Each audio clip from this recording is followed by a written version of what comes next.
우리 귀하신 하나님의 말씀은 출애굽기 17장 1절부터 7절입니다. 우리 1절부터 7절까지 다 같이 합독하겠습니다. 시작. 이스라엘 자손의 온 회중이 여호와의 명령대로 신 광야에서 떠나 그 노정대로 행하여 르비딤의 장막을 쳤으나 백성이 마실 물이 없는지라. 백성이 모세와 다투어 이르되 우리에게 물을 주어 마시게 하라.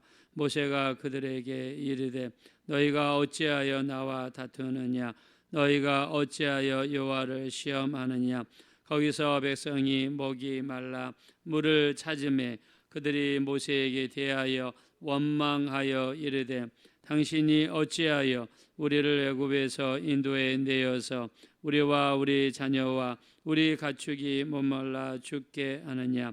모세가 여호와께 이르되 내가 이 백성에게 어떻게 하리이까? 그들이 조금 있으면 내게 돌을 던지겠나이다. 여호와께서 모세에게 이르시되 백성 앞을 지나서 이스라엘 장로들을 데리고 나일강을 치던 내 지팡이를 손에 잡고 가라. 내가 호렙산에 있는 그 반석 위 거기서 내 앞에 서리니 너는 그 반석을 치라. 그곳에서 물이 나오리니 백성이 마시리라. 모세가 이스라엘 장로들의 목전에서 그대로 행하니라. 그가 그곳 이름을 마사 또는 무리바라 불렀으니 이는 이스라엘 자손이 씀이요 또는 그들이 여호와를 시험하여 이르기를 여호와께서 우리 중에 계신가 안 계신가 하였음이더라. 아멘. 어저께 이스라엘 백성들이 신광야에 이르렀습니다. 신광야에 이르렀을 때 그들이 먹는 문제 때문에 하나님 앞에 원망하고 불평하게 되었습니다. 하나님 앞에 원망할 때에 모세가 이 문제를 가지고 하나님께 나가게 되죠. 그리고 기도를 하게 됩니다. 하나님께서 이스라엘 백성들에게 약속하시죠. 아침에는 만나를 내리시고 저녁에는 메추라기를 주실 것을 약속했습니다. 아침에 만나를 거둘 때 한 사람당 얼마씩 거두라고 그랬죠? 한 오멜씩을 거두라고 했죠. 한 오멜은 쌀 한 대라고 말씀을 드렸습니다. 그래서 이 6일 동안에는 아침에 일어나서 한 오멜씩을 거둬라. 자, 욕심 있는 사람들이 2오멜씩 10오멜씩 거두었지만 그 다음날 아침에 일어나 보니까 어떻게 되었습니까? 썩어버렸고 냄새가 나고 벌레가 생겼더라. 그래서 많이 거둔 자도 남지 아니하였더라. 적게 거둔 자도 부족하지 아니하였더라 라고 성경에 기록해 있습니다. 자, 그러나 우리가 이 안식일 전날에는요 2배를 거두게 하셨죠. 그래서 2배를 거뒀고 안식일 날에는 만나가 내리지 않았습니다. 안식일 날 만나를 얻기 위해서 아침 일찍 안식일 날 나갔을 때 만나를 만날 수가 없었습니다. 그래서 우리 만나 사건을 통해서 하나님께서는 안식일을 지키는 것이 얼마나 중요한가, 안식일을 거룩하게 구별해서 하나님이 복을 주신 날이라고 그랬는데, 자, 안식일을 지키는 것이 얼마나 중요한가, 하나님께서도 안식일을 염두에 두고 있다는 것을 우리 말씀을 통해서 어저께 같이 읽었습니다. 자, 안식일은 우리 신약 성경에 들어와서 우리에게는 주일이다. 그래서 신약 성경에 점점점 안식일 날 주일을 예배를 드리다가 이스라엘 백성들이 예수를 믿게 되면서 주일날로 옮겨가게 됩니다. 그래서 우리 고린도전서 16장 2절에 매 주일 첫날에 너희가 모일 때에 그때 연보를 하게 하라. 또 우리 요한계시록 1장 10절에도 주의 날에 성령께서 하시는 음성을 또 사도 요한이 듣게 되었다라고 하시면서 주일에 대한 이야기를 말씀드렸습니다. 자, 신광야에서 만나와 메추라기를 경험했던 이스라엘 백성들은 이제 드디어 르비딤을 향해서 전진을 하게 됩니다.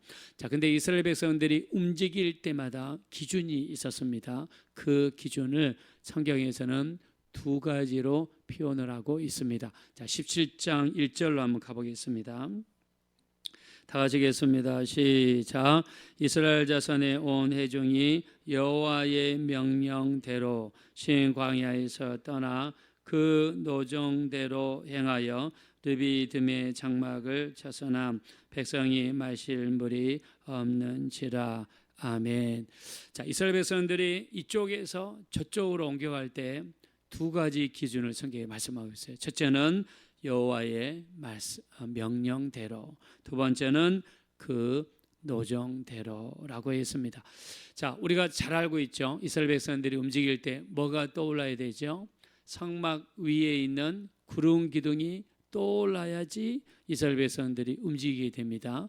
자, 이거는 이제 좀 있다가 이제 모세가 시내산에 올라가서 금식 기도할 때 하나님께서 성막에 모형을 주시고 그리고 구름 기둥이 그 위에서 떠올릴 때 같단 말입니다. 자, 이스라엘 백성들이 애굽에서 나오자마자 나타났던 것이 불기둥이고 구름 기둥이었죠. 불기둥과 구름 기둥을 통해서 이스라엘 백성들에게 사인을 주셨고 이제 가거라, 이제 움직여라. 자, 그래서 그 불기둥과 구름 기둥의 인도하심을 따라 움직였습니다. 자, 오늘 말씀해 보니까 여호와의 명령대로 그리고 그 노정대로 행했더라. 가고 싶다고 그래서 간 것이 아니라 하나님의 말씀이 떨어져야 움직였다는 것이죠. 즉 명령대로 하나님이 말씀하실 때 움직였다는 겁니다. 두 번째는 노정대로 하나님이 정하신 루트대로 이스라엘 백성들이 움직이게 됐다는 것이죠. 자, 그래서 하나님의 명령대로 하나님의 노정대로 했다는 것은 주권이 우리에게 있지 아니하고 철저하게 우리의 주권이 하나님 앞에 있음을 인정하고 그분이 가라 하면은 가고 그분이 멈추라고 그러면 멈추고 그분이 하라고 그러면 하고 하지 말라고 그러면 하지 않는 철저하게 이 주권이 하나님 앞에 있음을 이스라엘 백성들에게 말씀하고 있는 것입니다. 이스라엘 백성들에게 이 광야 40년은요 우리에게는 이 땅에서의 신앙생활입니다. 이 땅에서 우리 신앙생활도 마찬가지입니다. 우리가 어디를 가게 될 때 무엇을 하게 될 때 철저하게 하나님의 말씀이 우선이 되어야 되고요. 기도가 우선이 되어야 될 줄로 믿습니다. 자, 그래서 이 다윗은 역대상 29장 11절에 우리의 주권이 하나님 앞에 있습니다. 천하에 있는 모든 것이 주께 속하여 있습니다. 라고 그는 고백을 했습니다. 자기의 주권이 하나님 앞에 있다라고 다윗은 고백했어요. 자, 이렇게 고백했던 다윗은 어떻게 살아갑니까? 우리 사무엘상 30장 8절에 보니까 아말렉 군대가 이 자기가 살고 있는 동네에 쳐들어왔어요. 그리고 600명의 병사들의 아내와 자녀들과 재산을 훔쳐갔습니다. 그래서 당장에 군대를 소집해서 쫓아가기도 시간이 부족한데 다윗은 어떻게 합니까? 먼저 쫓아가기 전에 하나님 앞에 무릎을 꿇고 기도하죠. 하나님, 내가 저들을 쫓아가면 쫓아갈 수 있겠습니까? 내가 저들을 쫓아가면 저들을 내게 붙여주시겠습니까? 오직 철저하게 다윗은 하나님의 주권을 인정하는 삶을 살았어요. 마음 같아서는 당장이라도 일어나서 군대 600명을 데리고 쫓아가야 되는데 내 주권이 내게 있는 것이 아니라 하나님께 있음을 고백했던 다윗은요 먼저 기도하고 하나님의 인도하심을 구합니다. 우리가 사무엘하 2장 1장에도요 이렇게 이제 통일왕국의 왕이 된 다음에 수도를 정할 때도 자기 뜻대로 정할 수 있습니다. 그리고 지금까지 우리가 이 관례대로라면 어디가 이 수도가 돼야 됩니까? 바로 예루살렘이 돼야 됩니다. 그래서 당장에 예루살렘을 수도로 선포하고 거기에 여러 가지 치장할 수 있지만 다윗은 그 일을 하기 전에 하나님 앞에 기도하죠. 하나님, 어디로 수도를 정했으면 좋겠습니까? 근데 하나님의 뜻은 예루살렘이 아니라 헤브론이었습니다. 헤브론으로 할지니라 라고 말씀하셨습니다. 헤브론으로 정했어요. 자, 우리 또 사무엘하 5장 19절에 보니까 블레셋 군대가 쳐들어오죠. 그때 하나님, 내가 올라갈까요? 내가 올라가면 저들을 내게 붙이시겠습니까? 하나님 앞에 기도하고 오케이 사인이 떨어진 다음에 다윗이 움직이는 것을 볼 수 있습니다. 이스라엘 백성들이 이 광야에서 움직일 때 기준은 두 가지였어요. 첫째는 여호와의 명령대로, 즉 하나님의 오케이 명령이 떨어져야 움직였다는 것입니다. 두 번째는 하나님의 노정대로. 무슨 말입니까? 하나님께서 원하는 루트대로 갔다는 것입니다. 내가 가고 싶다고 그래서 함부로 떠나는 것도 아니고 내가 여기 가고 싶다고 그래서 간 것이 아니라 하나님께서 이끄시는 대로 갔다는 거예요. 우리 이 땅에서의 삶도 철저하게 우리 가운데 하나님의 주권을 인정하시고 우리 예배하며 기도하면서 오직 주님께 맡기고 무슨 일을 하든지 어떤 결정을 하든지 먼저 예배하고 먼저 기도하고 먼저 주님의 손에 맡기셔서 철저하게 주님의 인도하심을 받는 우리 삶이 되었으면 좋겠습니다. 자, 그래서 이스라엘 백성들의 움직이는 기준은 첫째 여호와의 명령대로, 두 번째는 하나님의 노정대로 움직였습니다. 자, 하나님께서 가라고 그래서 갔습니다. 하나님께서 이리로 가라고 그래서 갔어요. 근데 기다리고 있는 것이 무엇이었습니까? 물이 없는 지역으로 가게 되었습니다. 자, 우리 2절 보겠습니다. 우리 2절 3절 한번 다 같이 읽겠습니다. 시작. 백성이 모세와 다투어 이르되 우리에게 물을 주어 마시게 하라. 모세가 그들에게 이르되 너희가 어찌하여 나와 다투느냐? 너희가 어찌하여 여호와를 시험하느냐? 거기서 백성이 목이 말라 물을 찾으매 그들이 모세에게 대하여 원망하여 이르되 당신이 어찌하여 우리를 애굽에서 인도에 내어서 우리와 우리 자녀와 우리 가축이 목말라 죽게 하느냐. 네. 이스라엘 백성들이 이 르비딤에 이르렀을 때 또 불평하고 원망했습니다. 자, 근데 인간적인 측면에서 보면 이해가 됩니다. 자, 아까 우리가 말씀드렸죠. 그들이 움직이는 기준이 여호와의 명령대로, 그 노정대로. 아니, 하나님께서 말씀하셔서 여기로 왔는데, 하나님께서 이 동네로 가라고 그래서 그 노정대로 여기로 왔는데 왜 물이 없는 동네로 인도하십니까? 지금 우리 목말라 죽겠습니다. 지금 우리 짐승들도 목말라 죽겠어요. 여러분, 우리 몸에는요 물이 한 70 내지 80%가 있다고 그러죠. 우리 몸에서요 물이 1%, 2%만 부족해도 심한 갈증을 느낀다고 그래요. 5% 정도 부족하면요 사람이 이 혼신 상태에 빠진다고 합니다. 12%의 물이 부족하면 사람이 죽는다고 그래요. 지금 이 사람들이 막 목말라서 막 원망하죠. 지금 1%에서 2% 부족한 것까지 이른 거예요. 이 사람들이 하나님 앞에 불평하면, 아니 하나님께서 인도해서 왔는데 왜 이 하나님이 인도하신 땅이 물이 없습니까? 어떻게 보면 이성적으로 생각하면 맞는 말일 수도 있어요. 그러면서 그들이 이야기하죠. 자, 7절 말씀 가겠습니다. 7절. 자, 다 같이 읽겠습니다. 시작.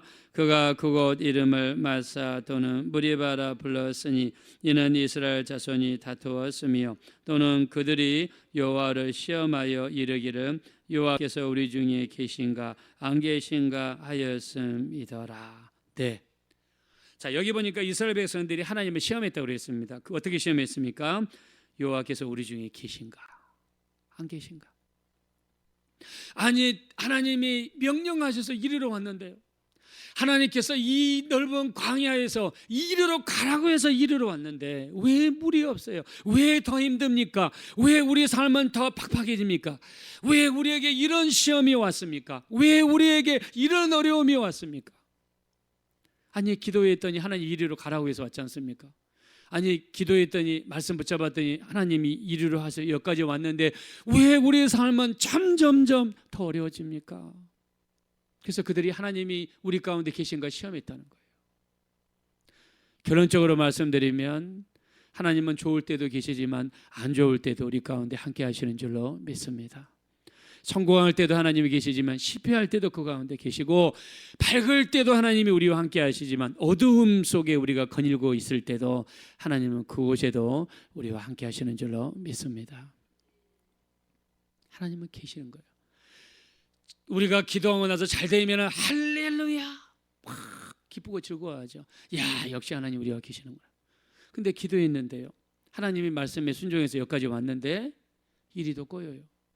우리가 마가복음 4장 35절에 보면 예수님께서 이렇게 말씀하시죠. 우리가 건너편으로 건너가자. 예수님을 배에 태우고 그 밤에 건너편으로 배를 타고 건너갑니다. 예수님은 고물에서 잠을 주무시고 계십니다. 예수님이 가자고 그래서 배를 탔고 가자고 그래서 그 밤에 떠났고 가자고 그래서 호수를 건너는데 광풍을 다른 말로 그러면 미친 바람이에요. 광풍이 몰아닥칩니다. 배가 넘어지려고 그럽니다. 물이 배 안에까지 들어옵니다. 죽기 직전까지 갑니다. 아니 예수님이 가자고 그래서 그랬는데요. 아니 예수님이 같이 배를 타자고 그랬는데요. 근데 어려움이 빠졌어요. 제자들은 두려움에 떨면서 막 이렇게 저렇게 하다가 나중에 예수님을 깨웁니다. 예수님께서 일어나셔서 폭풍아 잠잠하라, 파도야 잠잠하라 명령할 때 비바람이 그치고 바람이 잠잠하고 파도가 잠잠해지는 역사가 나타났습니다. 우리가 창세기 12장 1절에 보니까 아브라함이 하나님께서 이 가나안 땅으로 가라, 네 고향과 친척과 아비 집을 떠나 내가 지시한 곳으로 가라, 그 말씀에 순종해서 가나안 땅에 들어갔더니 창세기 12장 10절에 가뭄이 기다리고 있었어요. 흉년이 기다리고 있었어요. 아니 하나님께서 가라고 명령하셔서 가나안 땅에 왔는데 왜 흉년이 기다리고 있습니까? 자, 우리가 때로는 하나님의 명령대로 그 노종대로 움직였어도 우리에게 고난이 기다릴 때가 있습니다. 기도하면서 예비하면서 내가 말씀 보면서 움직였는데 일이 더 힘들어질 때는 그때 빨리 캐치하셔야 됩니다. 아, 이 고난은 나를 훈련시키시는 하나님의 훈련이구나라고 우리는 깨달아야 될 줄로 믿습니다. 자, 우리가 기도하면서 하나님 명령대로 순종하면서 가는데 자꾸 어려운 일이 생긴 것은 그 어려운 가운데서 나를 낮추시고 나를 순종의 사람으로 만드시려는 하나님의 뜻이 있다는 것을 생각하고, 그리고 고난 뒤에는 반드시 하나님의 기적의 역사가 나타난다는 것을 기억하고 참고 인내하고 불평하고 원망하지 말고 기다리는 우리 성도님들이 되어야 될 줄로 믿습니다. 자, 이 르비딤에 도착했을 때 물이 없습니다. 하나님께서 이제 기적을 베푸십니다. 바위를 지명하십니다. 모세에게 명령하시죠. 바위를 쳐서 물을 내라. 그 말씀에 순종했을 때 바위에서 물이 나와 그 많은 200만이나 되는 이스라엘 백성들을 먹여 살리는 기적의 역사를 베풀어 주셨고, 이걸 통해 이스라엘 백성들의 믿음이 한 단계 더 업그레이드되는 놀라운 역사가 나타났습니다. 자, 우리가 움직일 때 우리는 그 명령대로 하나님의 말씀대로, 두 번째는 하나님의 노정대로 하나님의 뜻대로 움직여야 됩니다. 자, 그렇음에도 불구하고 힘들고 어려운 일이 나타났을 때는 이 가운데 하나님의 뜻이 있구나, 하나님의 훈련이 있구나라고 우리 생각하셔서 어떤 상황 속에서도 불평하거나 원망하지 마시고 결국에는 하나님이 역사하신다는 것을 끝까지 신뢰하셔서 끝까지 승리하는 우리 모든 성도님들이 되어지시기를 예수의 이름으로 축원드립니다. 이 시간 기도하실 때 참으로 우리가 하나님의 뜻대로 움직였어도, 말씀대로 그 노정대로 움직였어도 힘들고 어려운 일 가운데 봉착해 있을 때 그 가운데 하나님의 뜻이 있고 또 하나님의 훈련이 있다는 것을 생각하셔서 불평하거나 원망하지 않게 하시고 끝까지 기도하여서 승리하는 우리가 되게 해달라고 합심으로 간절히 기도하겠습니다.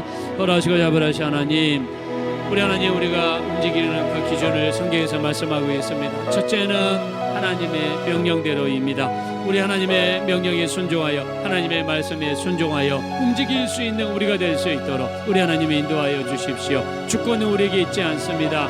우리 천지에 있는 모든 것이 하나님의 것입니다. 우리에게는 주권도 주님의 것입니다. 우리 하나님, 모아 기가 주께로 말미암고 주는 만유의 주제가 되사 손에 권세와 능력이 있사오니 모든 사람을 크게 하심과 강하게 하심이 우리 하나님의 손에 있음을 이 시간에도 고백합니다. 우리 하나님, 참으로 철저한 하나님의 주권을 인정합니다. 우리의 말씀대로 순종하며 살게 하소서. 기도하며 예비하며 살게 도와주십시오. 하나님의 인도하심을 받아 살게 도와주십시오. 하나님의 인도하심에 순종했는데 우리가 일이 더 꼬이고 또 힘들고 어려운 가운데 빠지는 경우가 있습니다. 그때마다 이곳 가운데 하나님의 뜻이 있고 훈련이 있고 하나님의 영광을 드러내시고자 하는 하나님의 뜻이 있다는 것을 깨닫게 도와주셔서 참고 인내하며 불평하고 원망하지 않게 도와주시고 끝까지 순종할 수 있는 우리 모두가 될 수 있도록 인도하여 주시옵소서.